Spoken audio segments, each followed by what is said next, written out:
Arsenal, I want to ask you a little bit about your time in Japan. Arsenal are going to go back to Japan in the summer. Big smile on your face. I mean, how much did you enjoy it as a human being as much as a football man? Yes, I enjoyed it because it was a completely different culture, and I've worked with people who were extremely respectful, who wanted to put me always in good conditions to do my job, you know, and it was at the beginning of an era for Japan because they just had created professional football 3 years before. So it was a very important period, and it was important that people who come from Europe work seriously. And I must say it was, as you said, a football experience, but as well a human experience, because you're still isolated because you're far away from your European culture. And sometimes, of course, you feel lonely, but it's a good test for the passion you have for the game.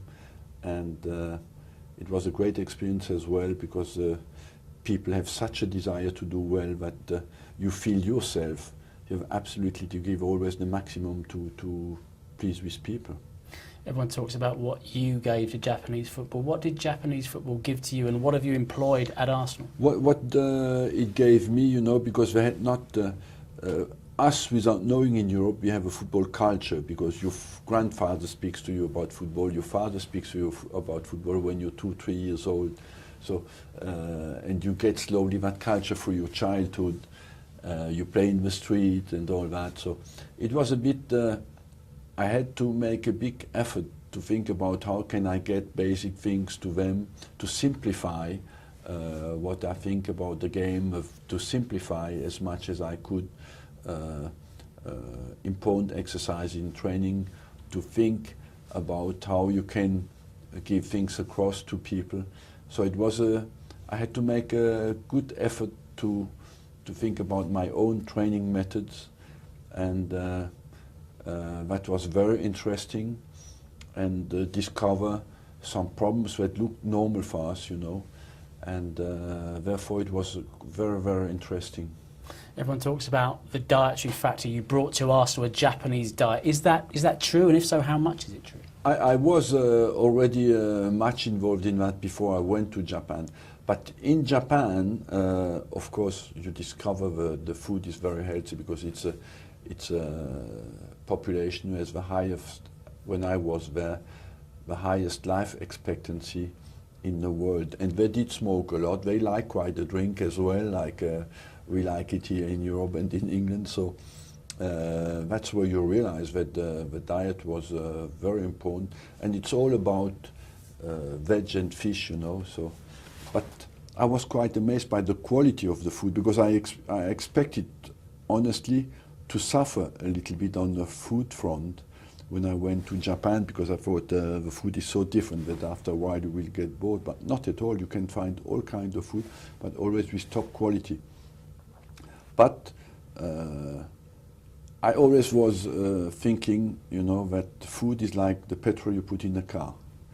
If you don't put the right one in your car, it doesn't work as well as it would with the right petrol.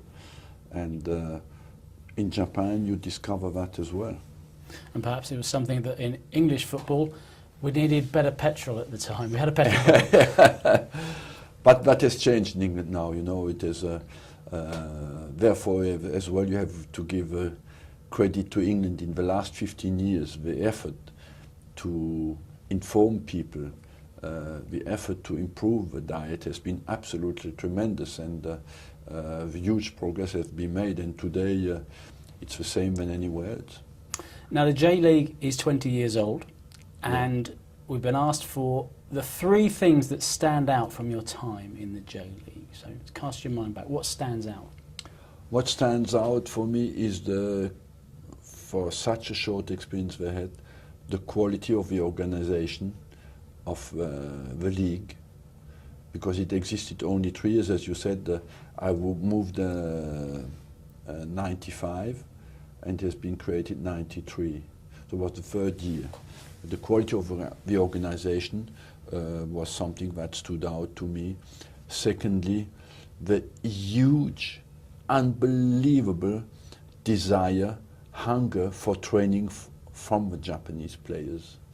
When I arrived in the morning, they were already on the pitch, and the training was 1.5 hours later.